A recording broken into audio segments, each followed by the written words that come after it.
And there's intimacy on the radio, and there's naturalness on the radio that can never be replicated on TV. The marvelous resurgence of radio as a political force in this country. News-related radio programming is evolving. There's a huge hole in our dialogue that can be filled by the synthesis of traditional radio and the freedom that comes from a live podcast. You're about to experience Cowboy State Politics live. Here we go.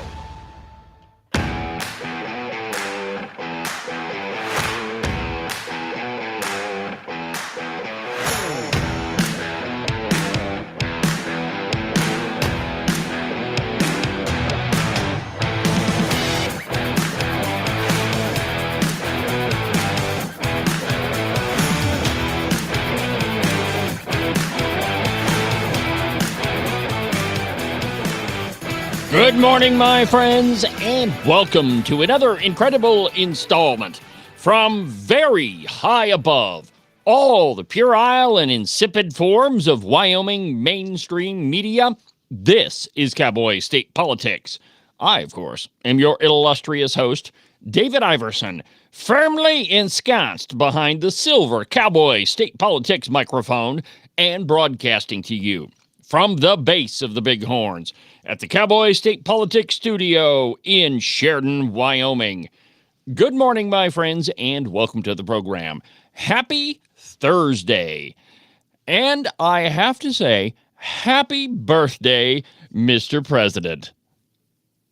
Happy birthday, Mr. President. Happy birthday to you.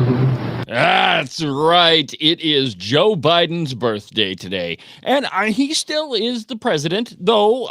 Maybe we should just refer to him as the resident. I don't really think that he's performing any presidential duties whatsoever. But it is his birthday. And in fact, let's see here. I think he's 82.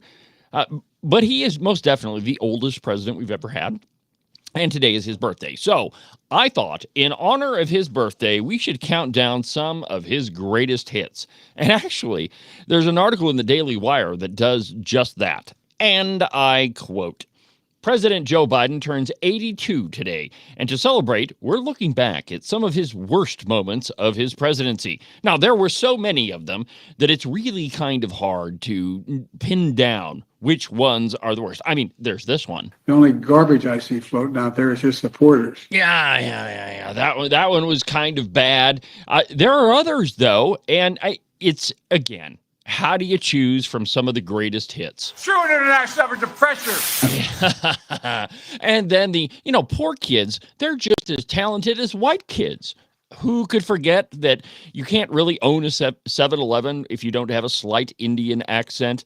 There are so many to choose from, but here are a couple of them. Now, the first one on their list is the Afghanistan withdrawal. And this one, if you're going to choose something to mark your presidency with, the very first thing you do out of the gate is completely disregard trillions of dollars worth of money spent, years worth of American blood and treasure out in a, wasteland of sand, and then you just completely hand over every single piece of equipment and one of the most expensive bases we've ever built and just give it to the terrorists. The Taliban. The Biden administration completed its disastrous withdrawal of U.S. troops from Afghanistan in August of 2021, 6 months after Joe Biden took office. The botched operation resulted in the deaths of 13 U.S. service members, one of whom was from Jackson, Wyoming, due to a suicide bombing at the Kabul airport, which descended into chaos as terrified civilians tried to escape before the Taliban took over the country. Dozens of American citizens were stranded in the country, and a harrowing video of Afghan civilians clinging to an Air Force plane taking off went viral on social media.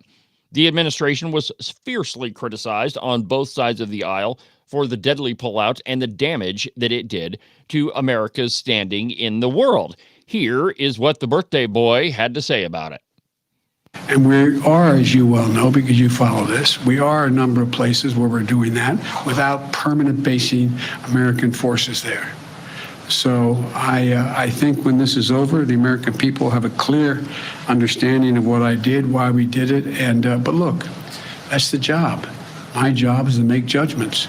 My job is to make judgments no one else can or will make. I made them. I'm convinced I'm absolutely correct in not deciding to send more young women and men to war. Yeah, he's convinced that he's absolutely right. Of course he was. Now, keep in mind, though, that Joe Biden has been wrong about every single foreign policy decision that he's ever made. Probably one of the worst ones was his Afghanistan withdrawal. But that's, oh man, a close second to that one may be saying that we shouldn't have killed Osama bin Laden. But there are more things to talk about on his birthday. What about the vaccine mandate? Everybody remember that? Just a month after the Afghanistan debacle, Biden announced a new vaccine mandate that applied to larger private companies and would affect as many as 100 million Americans. Quote, "We've been patient, but our patience is wearing thin, and your refusal has cost all of us," Biden said at the time. Americans refused to get the vaccine. Now, the rule prompted severe backlash. Several companies, including the Daily Wire, sued over the mandate, and the Supreme Court ultimately blocked it 4 months later in January of 2022. Here's that soundbite that they're referring to in their piece. We've been patient, but our patience is wearing thin, and your refusal has cost all of us. This is not about freedom or personal choice. It's about protecting yourself and those around you. Oh, it has nothing to do with freedom. It doesn't have anything to do with personal choice. It's about protecting people. And as Benjamin Franklin would say, those who would give up essential liberty for a little temporary safety deserve neither. And that is exactly how the Biden administration wanted all of us to proceed. Wanted all of us to jab a piece of metal into our arm and inject ourselves with a vaccine that later turned out to cause heart attacks. Incredible choice, Joe, the birthday boy. And then, of course, there's Hunter Biden and the classified documents. In January of last year, news broke that classified documents were discovered at Biden's home in Wilmington, Delaware. Some documents were being stored in a garage, along with the birthday boy's Corvette. Quote, "My Corvette is locked in a garage. It's not like it's sitting out on the street," Biden said at the time. The discovery sparked accusations of hypocrisy from Republicans who pointed out that the FBI raided Mar-a-Lago, Trump's home in Florida, over the same issue, classified documents stored there. Critics also wondered whether Hunter Biden, the president's scandal-ridden son, had access to classified material. Hunter has been accused of influence peddling in foreign countries using his father's name. And by the way, there is absolutely nothing wrong with the president keeping classified material. That has been done from the beginning. By the beginning, I mean George Washington. All presidents have kept classified information and other documents taken from the White House. It was Barack Obama who kept 800,000 classified documents to put in his presidential library. Ronald Reagan did the same thing. So did Jimmy Carter. So did all of the rest of them. But it was only because it was Donald Trump that it became an issue, that the National Archives got involved, which really, I mean, they're the ones that should have been negotiating with the Trump presidency. And really, historically, that's how it's dealt with, that the National Archives negotiates with the administration or with the outgoing administration to decide which ones are going in the National Archives and which ones are going in the presidential library. And keep in mind that the president can declassify anything. I mean, he can make a decision and it's just boom, declassified. Now, that he actually has to do that, and that's what Trump said that he did. He said as he was walking out the door, figuratively, not actually, but as he was walking out the door, he said he declassified all of these documents. So absolutely trumped up, no pun intended, and the birthday boy was guilty of doing exactly the same thing. And I don't want this one to get overshadowed by all of the big controversies, the pullout with Afghanistan, and certainly some gaffes in a debate are don't really rise to the level of Afghanistan. But I think it's a birthday, it's his birthday, and we should probably, castigate him a little bit. Every birthday in my family, it goes with a little bit of joking around. Hey there, birthday boy. There are birthday gags and fun to be had by all. So why not with President Joe Biden? And I quote, Biden's catastrophic presidential debate with Trump on June 27th effectively ended his half-century political career. During the debate, Biden frequently lost his train of thought, spoke nonsensical sentences, and stammered, seeming to confirm the narrative that he was in mental decline and too old for a second term. Following the debate, Democrats panicked and launched a pressure campaign led by Nancy Pelosi and Barack Obama to force out Joe Biden out of the presidential race. Let's see here. Ultimately replacing him with Kamala Harris. I grew up understanding the children of the community are the children of the community. Yeah, I don't know which is worse, Kamala or Joe Biden. But anyway, since it's his birthday, we should absolutely revisit what happened at the debate. And nobody ought to forget this one. It's one of my favorite points in the debate. Take a listen. And I do it. He doesn't do it. He can't hit a ball 50 yards. He challenged me to a golf match. He can't hit a ball 50 yards. I think I'm in very good shape. I feel that I'm as in good a shape as I was 25, 30 years ago. Actually, I'm probably a little bit lighter, but I'm in as good a shape as I was years ago. I feel very good. I feel the same. But I was willing to take a cognitive test. And you know what? If I didn't do well, I aced him. Dr. Ronnie Jackson, who's a great guy when he was White House doctor. And then I took another one, a similar one. And one of them said they've never seen anybody ace him. Thank you. President Biden? Here we go. You can see he is 6'5" and only 223 pounds, or 235 pounds. Well, you said 6'4", 200. Well, anyway, that's what anyway, just take a look at what he says he is and take a look at what he is.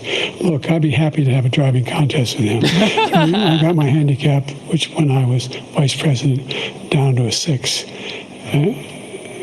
But by the way, I told you before, I'm happy to play golf if you carry your own bag. Think you can do it? That's the biggest lie, that he's a 6 handicap of all. I was an 8 handicap. Yeah. 8. Never. But I have, how many?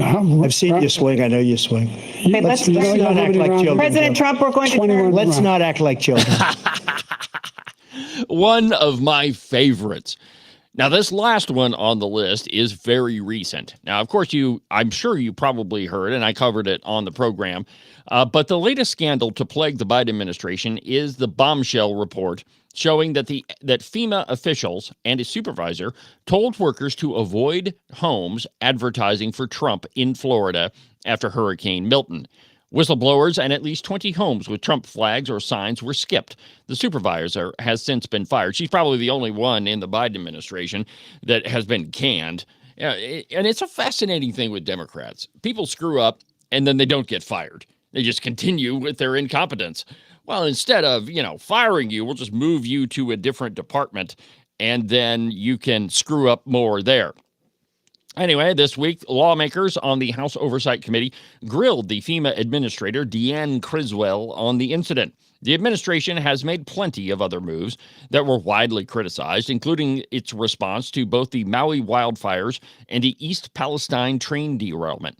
That one's a good one, man. The train derailed in East Palestine, and it took Biden months and months and months to even visit or even mention it.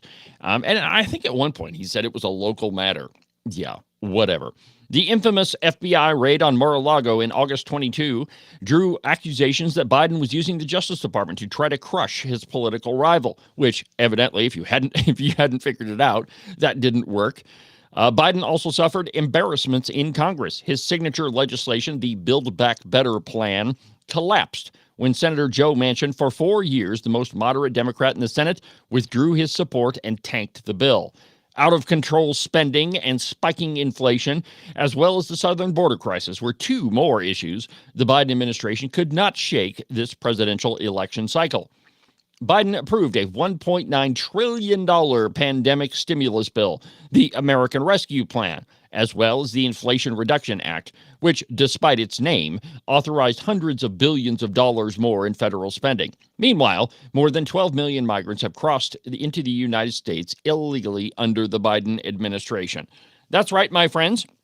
The list as long and distinguished with things that the Biden administration has absolutely screwed up. It's very difficult to pick which one is the worst, especially on the big guy's birthday. The big guy. There's another one fleecing every country around the world to line his own pockets and to finance his and his family's lifestyle. Happy birthday, Joe Biden.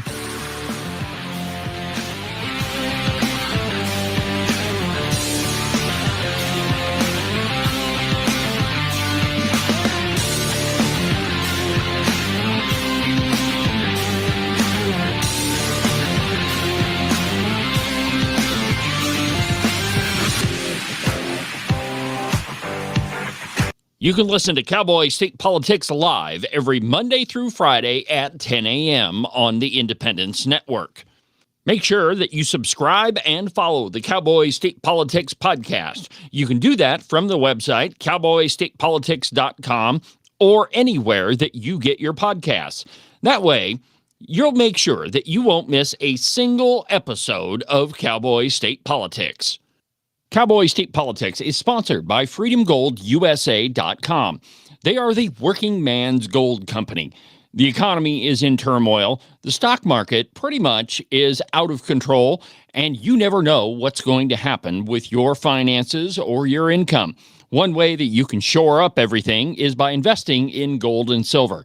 Go to freedomgoldusa.com/David for a free interview to discuss your options and find out if gold or silver is right for you.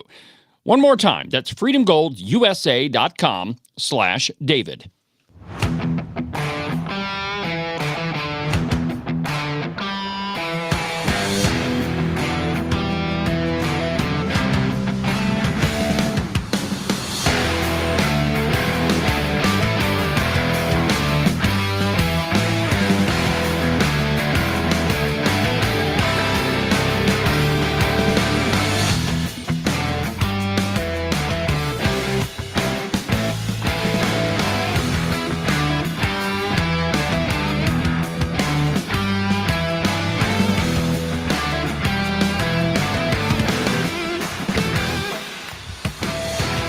Welcome back to the program. David Iverson, Cowboy State Politics Live on YouTube, Facebook, X, on Rumble, on the Independence Network. It's almost like I'm omnipresent, or I soon will be. Welcome back to the program, my friends. Happy Thursday. A couple of programming notes before we get on with the program. Tomorrow, don't forget, it's Open Line Friday. Now, Open Line Friday works a little bit different than the rest of the week. During the week, sometimes I'm able to open up the phone lines and see if we can get a phone call in here or there. But you kind of have to talk about what I want to talk about. When the call screening goes through and I read it, I'm like, I don't really want to talk about that. I may just skip it and continue with the program. It's not, this program is not a democracy. It's a Dave-tocracy. But Open Line Friday is different. You call in and we'll talk about what you want to talk about. And today, we'll probably try to open up the phone lines. I don't know. Maybe we got 20, 25 minutes left in the program. But the phone number is 307-374-8989. That's 307-374-8989. So anyway, tomorrow, Open Line Friday. Don't forget about it. Also, if you missed this week's podcast episode, don't miss another one. Make sure that you subscribe and follow the show. That way you can be notified every single time there's a brand new episode of Cowboy State Politics. To do that, you go to the website, cowboystatepolitics.com. You can subscribe and follow there, or you can do it anywhere that you get your podcasts. Some other news, and I know that this is going to come as a gigantic shock to everybody, but a paper shredding truck has just appeared outside the Department of Justice after Gates's nomination. Now, this led me to think maybe Liz Cheney is in charge of the DOJ now, or at least she's directing everybody there. I don't know of anybody who would hire Liz Cheney, but, she's never been one to shy away from working around the fringes of whatever it is that you're talking about. But, Liz Cheney did shred a lot of documents with her sham January 6th commission. Weird. When they were done, all the documents and all the video and everything had been destroyed. Now, if it was so damning, why would they want to destroy it? I mean, I would think that they would want the rest of the world to see all of the fruits of their work, see all the incriminating evidence that they had accumulated over the years-long investigation into Donald Trump and January 6th. You would think they would want the American public to know how dangerous and destructive January 6th was, to be able to prove, as they said, that this was what did they call it? Oh, yeah. The worse than the Civil War. Yeah. The greatest threat to our republic since the Civil War. No. But they didn't do that. They shredded a whole bunch of documents. And now a paper shredding truck has shown up at the Department of Justice. From Breitbart News, and I quote, "A paper shredding truck was spotted on Tuesday outside the Department of Justice. According to a photo from the Oversight Project, the truck's appearance suggests the agency is destroying sensitive paperwork before the Trump administration takes power. Quote, today, a paper shredding truck arrived, the Oversight Project posted on X. Quote, we have maintained a physical investigative presence at the Justice Department, which also is more convenient for cooperating sources. The sighting comes after President-elect Donald Trump nominated Representative Matt Gaetz last week as Attorney General to clean up the bureaucracy. Matt will end weaponized government, protect our borders, dismantle criminal organizations, and restore Americans' badly shattered faith and confidence in the Justice Department, Trump said in an announcement. The Trump transition advisor, Mark Paletta, warned DOJ career attorneys last week that subverting, undermining, or sabotaging Trump's incoming agenda will be cause for termination, as it should be. I mean, if you are in any, and maybe the federal government works different than every other place on the planet, but when you work for a private company and you choose to go against the boss's agenda, when you're not actually making money for the boss, then you get fired. When you're doing things that undermine everything that your boss is doing, you get fired. When you're a crappy employee, you get fired. When you do stuff in your personal life that undermines the effectiveness of your boss's business, you get fired. Unlike how Joe Biden and Kamala Harris have been running the entire government, and that is, if you do crazy stuff like steal people's luggage and then dress in women's clothes from the luggage that you've stolen, then you get a promotion. I mean, it is absolutely incredible, my friends, the things that the Biden administration has done in the last 4 years that they thought was entirely normal, that they thought the American people would accept.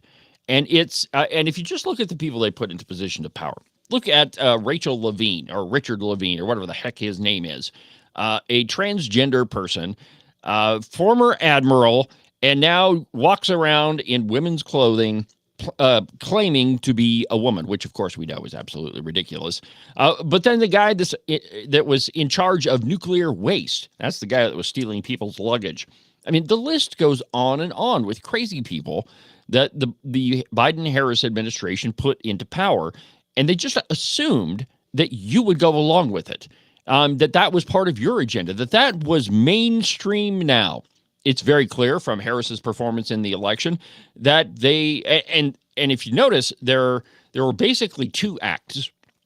Acts, what I mean, like in terms of a play, like Act 1, do all the crazy stuff, hire all the crazy people, push all the insane agendas that the Harris administration has.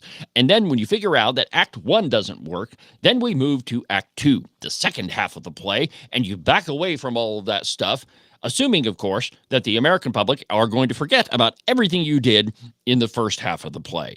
But it really is that ridiculous. And it's, I don't quite know how to explain it in any other way except to say, so long, farewell, you're not going to be missed here anymore. Another example of crazy crap that the Biden-Harris administration has done, it's not just them, it's many administrations. But coming out of the DOGE department, the Department of Government Efficiency, paperwork has hit 10 billion hours. And that's equal to 15,000 lifetimes worth of red tape and paperwork requirements attributed to federal regulations, mostly in tax filing documents.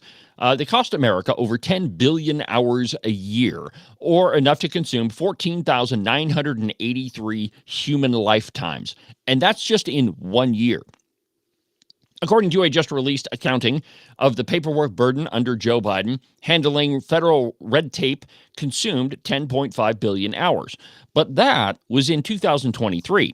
The last year in the Office of Budget Management and Budget's office belatedly delivered. It was actually 12.3 billion hours, according to a more up-to-date OMB time calculator. Quote, for periodic real-time assessments, the OMB maintains an online landing page for government-wide totals for active information and collections. It appears as if the time tackling isn't going too well, since as of today, it stands at 12.3 billion total annual hours. In a blog post, Cruz said that the paperwork burden should be one of the first topics that President-elect Donald Trump's new DOGE department should look at. Cutting the red tape could also help cut the estimated cost of annual paperwork burden, and this is absolutely incredible. Think about this, 187 to 420 billion dollars. A similar report from Open Secrets, reported on last week, put the total paperwork bill under Americans under Joe Biden at $1.8 trillion. Now, there was a report last week, I think I heard it on the radio, some talking head in the media saying that there is no way that you can cut $2 trillion from the American budget. It just can't happen. There's no way that you can do it.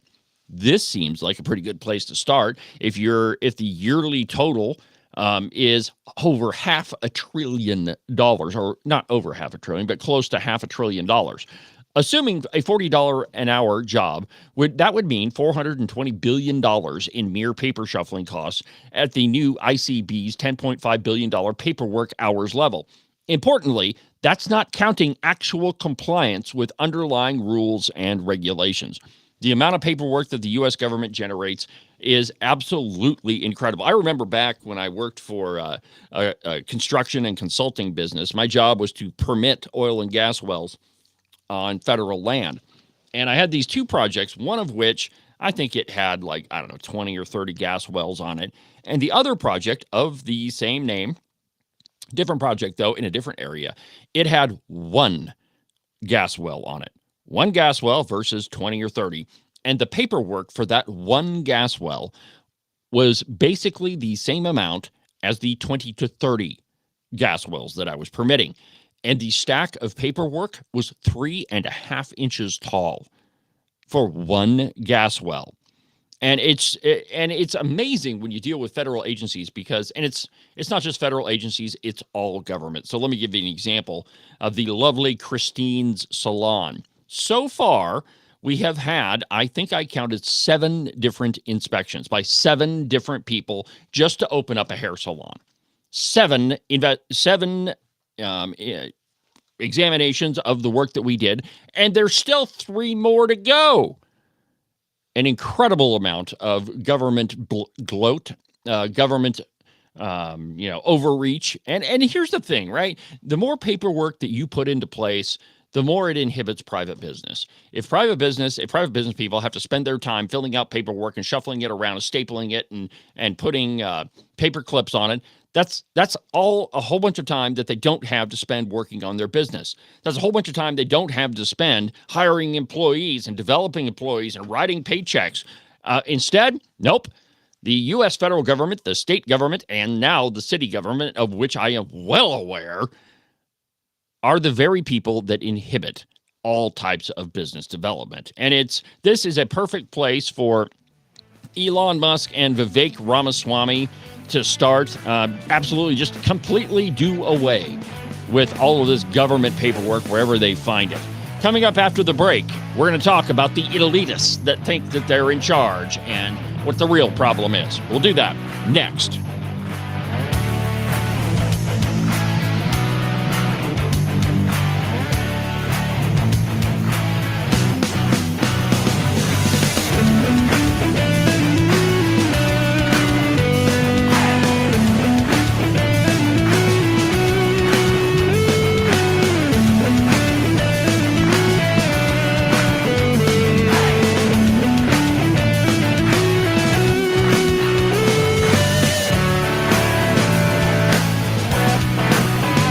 I don't know if you've noticed this or not, but it's hunting season. And one thing that you can be absolutely certain of is while you're tromping around in the boonies, at some point, it's going to snow. A lot. And you definitely want to make sure that you keep your feet nice and toasty warm. The best way that you can do that is to order a pair of socks from the Buffalo Wool Company. They are the warmest socks that I've ever put on my feet. To get you a pair, go to their website, thebuffalowoolco.com.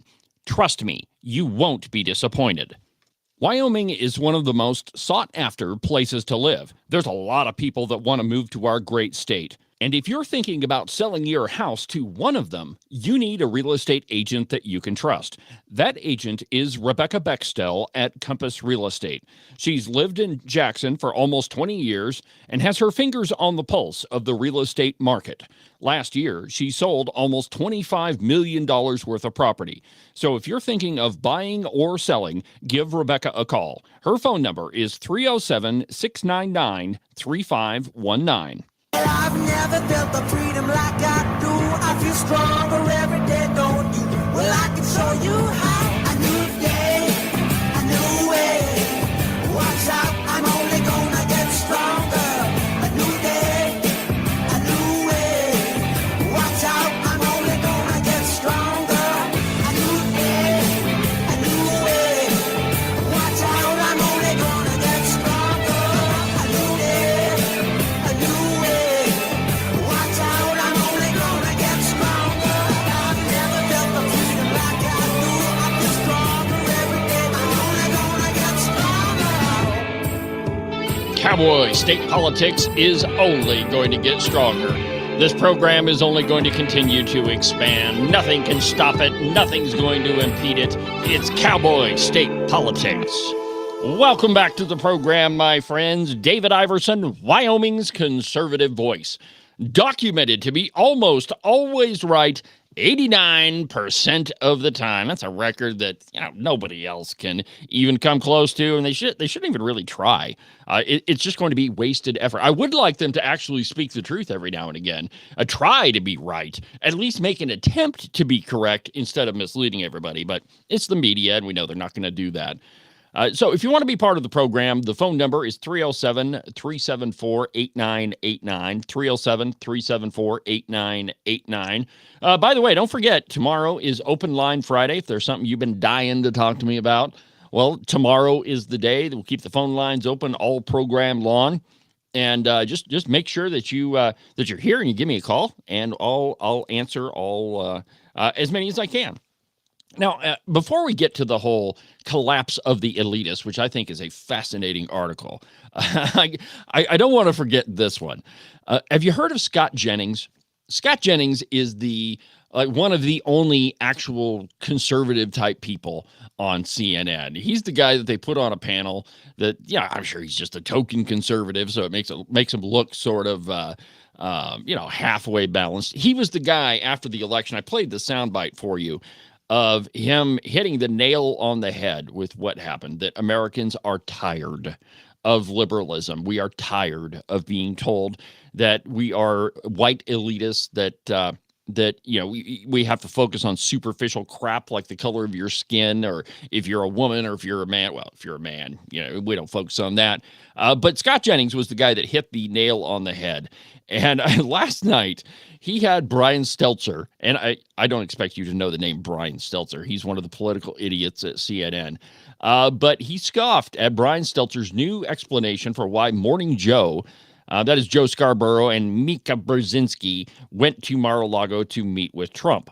And it's actually pretty funny because this Brian Stelter idiot, he tries to make the argument that Mika and Joe went to Mar-a-Lago because they felt threatened. They thought that the Trump administration was going to come after them. You've heard this narrative coming from a lot of meaningless celebrities, talking heads on TV. No, I'm worried that the Trump administration is going to come after me and they're going to arrest me for what I say, and a whole bunch of other bull crap.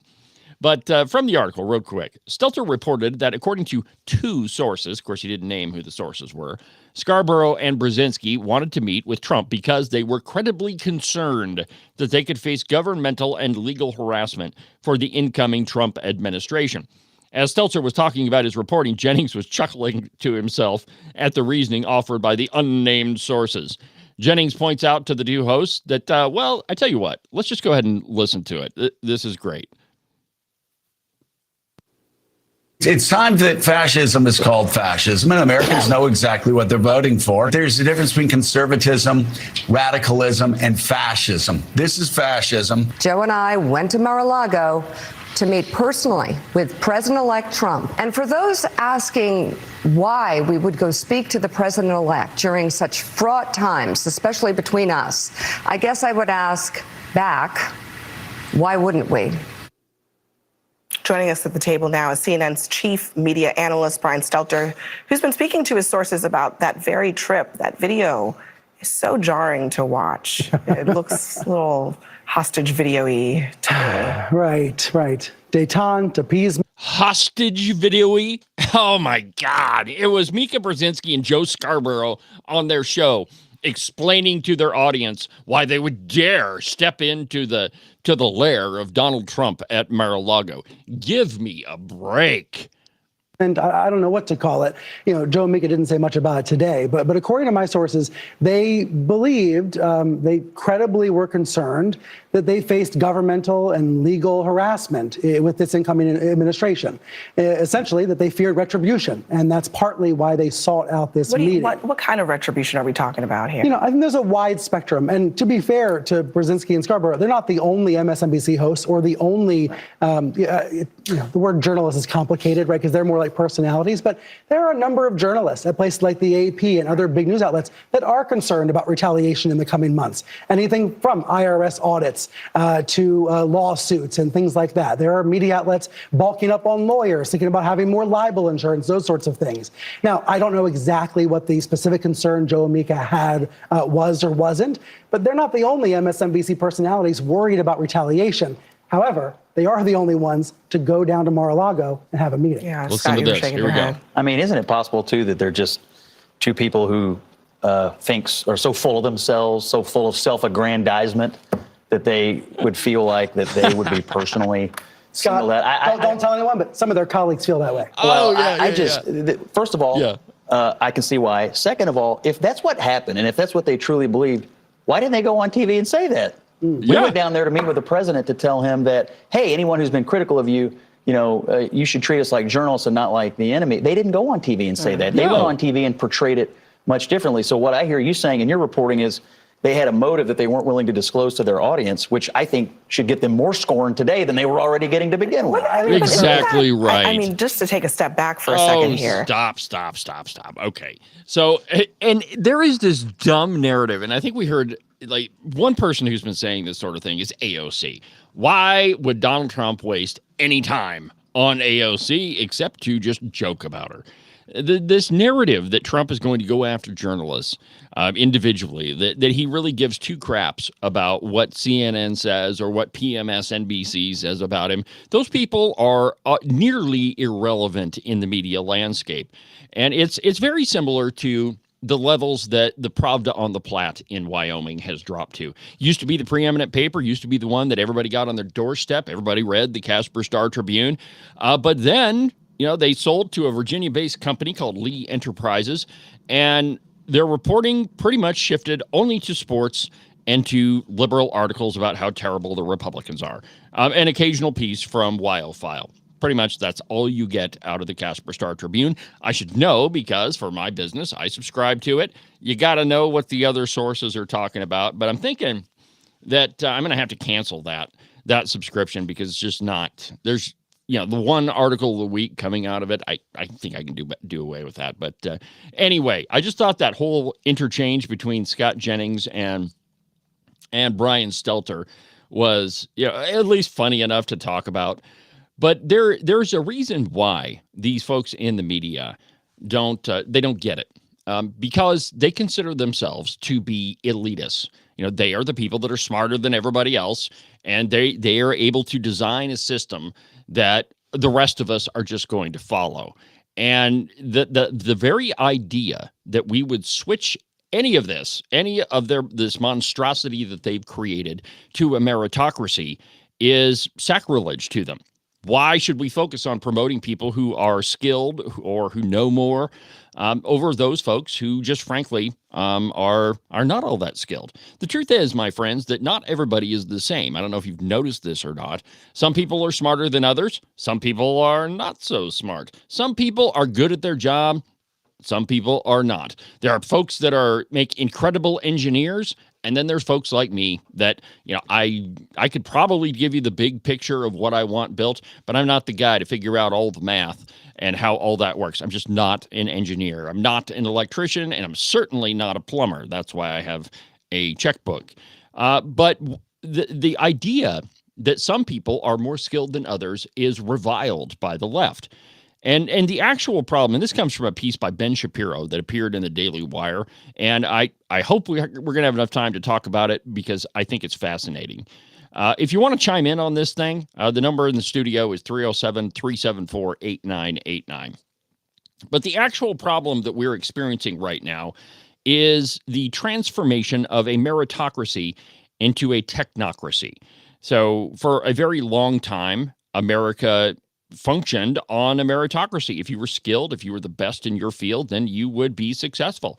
If you're the best radio broadcaster in the field, then, well, you will rise to the top. Cream always rises to the top, which is why Cowboy state politics is so popular, by the way. Anyway, if there's one thing from the piece, if there's one thing common to President Trump's cabinet picks, it is Newton's third law of motion, which suggests that for every action, there is an equal and opposite reaction. Newton's third law holds true in politics also. For example, if you corrupt the DOJ, then President Trump is going to unleash Matt Gaetz. Or if you corrupt HHS, he's going to unleash Robert F. Kennedy Jr. This political reactivity is leading to a bit of introspection on the part of the people who backed Kamala Harris, people who hate Donald Trump. The result is a wide variety of theories as to why exactly Democrats and the left lost their way in the United States. One of the most prevalent, man, I'm having trouble with P words today. One of the most prevalent theories is being brought out by David Brooks, a former pseudo-conservative columnist for the New York Times who ended up turning toward the left. He famously suggested that he liked Barack Obama because of the crease in his pants or some other nonsense. He's also been responsible for some pretty interesting social theories. Here's one of them. He has a piece on the cover of The Atlantic this week titled "How the Ivy League Broke America." And it always goes back with these people to the, and let's see, I don't have that piece up anymore. Anyway, so it always goes back to academia for these folks. Everybody has to go to college. The only way that you can be successful is if you get a degree from college, and they completely disregard the fundamental truth that not everybody is cut out for college.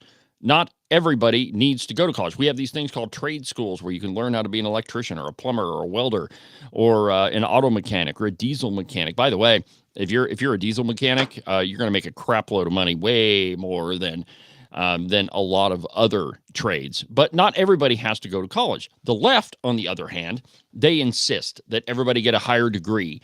And it's and the truth is that is where they started turning America from a meritocracy into a technocracy. In the David Brooks piece, he discusses the death of meritocracy and suggests one of the reasons outsiders like Donald Trump, Robert F. Kennedy Jr., or a wide variety of other figures have come into positions of power is the result of the failures of the so-called meritocracy. This is because Brooks has a perverse view of what meritocracy actually is. Brooks doesn't believe that people who have merit ought to rise to the top in the natural evolutionary process by which people rise to the top. Instead, he is, like many members of the traditional left, a technocrat. He believes in trying to construct a system in order to make the world a better place, rather than believing in living with the evolved systems of, say, free markets and free government. Instead, he considers himself an expert who can set up a system that will rule over hundreds of millions of people. This is the actual plague of Western civilization. Over the course of the last century and a half, the movement from evolutionary structures of government and markets have moved towards a technocracy, a self-appointed cadre of elitists who are going to allegedly fix all of our problems. In his essay, Brooks explains what he sees as the problem with so-called meritocracy. But the problem, he discusses, isn't with meritocracy, and he doesn't understand what a true meritocracy actually is, and very few people in politics, it seems, actually do.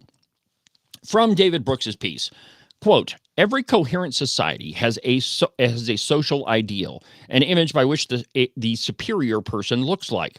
In America, from the late 19th century until sometime in the 1950s, the superior person was a well-bred man. Such a man was born into the old WASP families, or the white Anglo-Saxon Protestant families, if you're not familiar what a WASP is, that dominated the elite social circles of Fifth Avenue in New York City, the Main Line outside Philadelphia, Beacon Hill in Boston. He was molded at a prep school like Groton or Choate and came to age at Harvard, Yale, or Princeton. In those days, you didn't have to be brilliant or hardworking to get into Hollywood or into Harvard, but it really helped if you were clubbable, good-looking, athletic, graceful, casually elegant, Episcopalian, and white. It really helped, too, if your dad had gone there. Once on campus, studying was frowned upon. Those who cared about academics, the grinds, were social outcasts, but students competed ferociously to get into social clubs. Ivy at Princeton, Skull and Bones at Yale, the Porcelain at Harvard. These clubs provided the well-placed few with the connections that would help them ascend to white shoe law firms, on and on and on. But just from that one paragraph, you can already tell that David Brooks really has as Ben Shapiro calls it, a perverse view of reality, in that the only way that people succeed in anything is if they are white and they're privileged and their daddy went to Harvard so they could go to Harvard. There's no accounting for merit. Merit being the abilities that you have, what you are due, what is merited to you. What you can actually accomplish, what ideas that you have. If you are better than all of the others, the idea that the skilled or the better athlete or the better businessman or the better politician or the better news broadcaster all rise to the top, and people would come to them. You know, if you have a skilled business person, you have the best people that want to go to work for you. If you're the best broadcaster, you have the best sponsors, and you have more ratings than everybody else. But this is a very different view than the Harris administration, Joe Biden, all the Democrats have of the world, which is why they focus on all of these superficial and ephemeral characteristics as the color of your skin, whether you're a woman, whether you're a man, whether you're excuse me, what your sexual preference is. All of those completely superficial characteristics.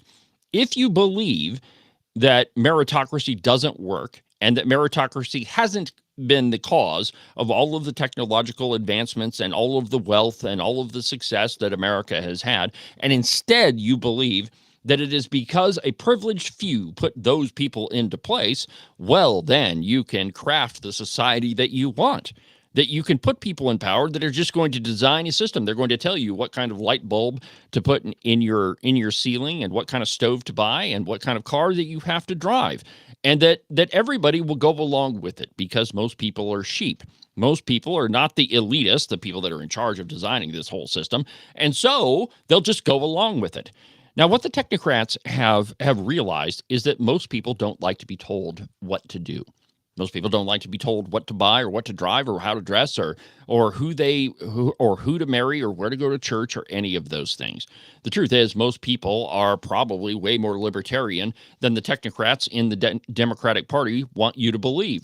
The folks that are constantly telling you that your success is dependent upon, the color of your skin and whether you're a man or a woman. The truth is that most people, and I think that we proved this in the election, in the mass rejection of the Democrat Party, that most people don't believe that. Most people do believe in a meritocracy. Most people do think that if you work hard and you are consistent and you try your best, that you will be successful, the very foundation of the American dream. But when you look at it, when you look at the Democrats from this perspective, it helps make sense of a lot of the things that they do. They put people in positions of power simply because of what their name is or what color their skin is, and that somehow you're going to accept that because, of course, you're not smart enough to be in the elite category. But that's what these Democrats do, and I think that the Ben Shapiro article from the Daily Wire is spot on. And this David Brooks character, he exposes exactly how the left thinks about you, how they think about this country, and why, even though they won't admit it, why the Democrats were rejected in the last election. More in a minute.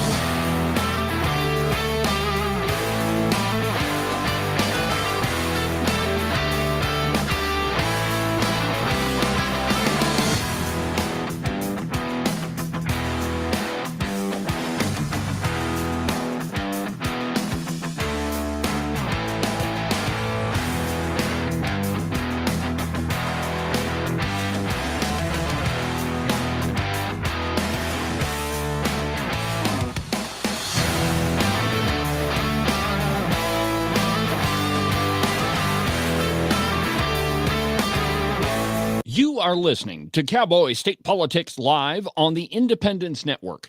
You're not going to find a selection of better news, entertainment, and commentary than right here on the Independence Network, with great voices like Joey Carenti from Just Blame Joey, Ken Pendergraft from The Ramble-Roon, Tom Kelly from Wide Right Turn, and the lovely Christine from The Hair Affair.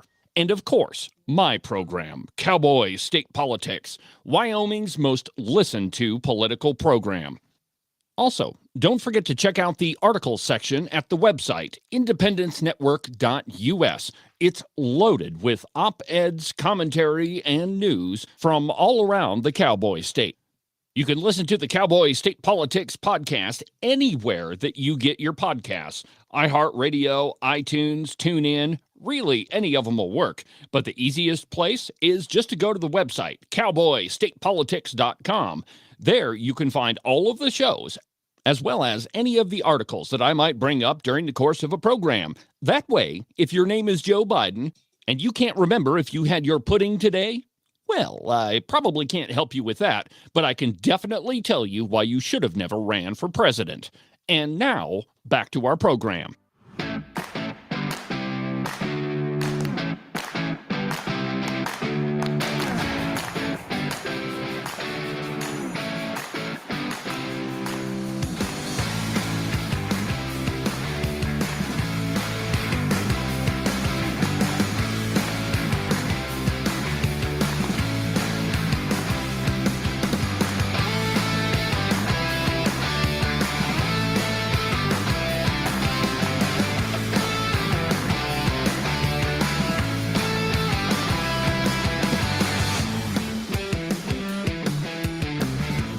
Welcome back to the program, Cowboy State Politics. David Iverson behind the one and only silver Cowboy State Politics microphone. Remember I told you that the next 2 months are going to be the most dangerous of the Biden and Harris administration? That right now they have nothing to lose and they're lame ducks and there's nothing we can do to stop them right now. We're beginning to see that, or at least we're beginning to see some of the things that they're doing. I'm sure there's a whole bunch of stuff going on behind the scenes. But one article from Reuters this morning I find particularly disturbing, that the Biden administration has moved to forgive $4.7 billion worth of loans to Ukraine. Now, it's my personal belief that one of the reasons why Joe Biden authorized the use of ballistic missiles into the inner part of Russia beyond the Ukrainian border is to get us further entrenched in the Ukrainian war, in the Russia-Ukraine war, so that it's very difficult for Donald Trump to get us out of it, so that we have to keep funding it, so that we have to keep supplying arms to Ukraine, and it's and so that the military-industrial complex continues to get fed. And by the way, hold on just a second. I've got the TV in the studio going, and breaking news on Fox that Matt Gaetz has withdrawn his name from consideration as Attorney General. He's decided, evidently, to not go forward with that. And I'll check into this for tomorrow, and we'll talk about it a little bit more on the show. But for right now, Matt Gaetz withdrew his name from consideration for Attorney General. Absolutely fascinating. Anyway, back to the story. The Biden administration is trying deftly to forgive $4.7 billion worth of loans to Ukraine from Reuters. And I quote, "The Biden administration has moved to forgive about $4.7 billion in U.S. loans to Ukraine," State Department spokesperson Matt Miller said on Wednesday, as outgoing officials seek to do what they can before leaving office to bolster Ukraine. And see, I told you, this is exactly what they're doing. A funding bill passed U.S. Congress in April included $9.4 billion of forgivable loans for economic and budgetary support to Ukraine's government, half of which the president could cancel after November 15th. The bill appropriated a total of $61 billion to help Ukraine fight the full-scale invasion Moscow launched in February of 2022. Let's see here. A quote, "We have taken a step that was outlined in the law to cancel those loans," Miller told a press briefing, adding that the step was taken in recent days. Congress, of course, could still block the move, but who is in charge of one half of Congress right now? It's not the Republicans, it's Chuck Schumer and the Democrats. The Senate is due to vote later on Wednesday on a motion of disapproval of loan forgiveness for Ukraine put forward by Republican Senator Rand Paul, a frequent critic of U.S. support for Ukraine. The majority of senators from both parties support aid to Ukraine. Of course they do, because it's feeding the military-industrial complex. And, if there's one thing to keep your weapons-producing buddies happy, it's to keep feeding them money so they can keep producing weapons and that you can keep giving them to Ukraine. Again, it's just another effort to keep us further involved in the Ukraine-Russia war. And it's again, it's the last 2 months of this administration that you got to keep your eyes open. You got to watch what these people are going to do because they've got nothing to lose right now, and they're not going to be in power for the foreseeable future. My guess would be even after Trump ends his second term as president, I think you'll see another Republican president because it's going to be so successful, despite what the Democrats do. I think that we're looking at the long-term Republican takeover of the United States government. And I'm not making a prediction. I'm just telling you that that's what my feeling is, that's what's going to happen. I mean, it's 4 years in the future, 5 years in the future. So it's going to take a while to figure that one out. But we've only got a couple minutes left in the program. Some stories that I've got to talk about for tomorrow.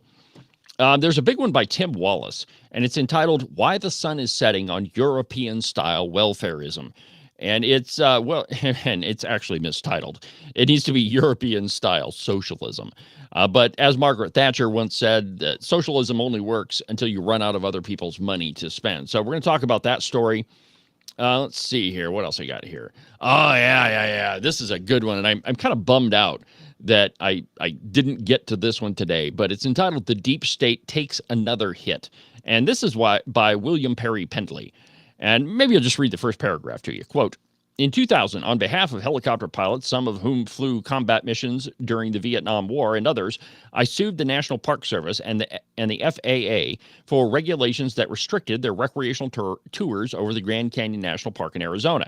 In 1987, Congress mandated the NPS restore natural quiet over the Grand Canyon. However, President Bill Clinton's National Park Service, under the leadership of Secretary of Interior Bruce Babbitt, planned to end those tours altogether.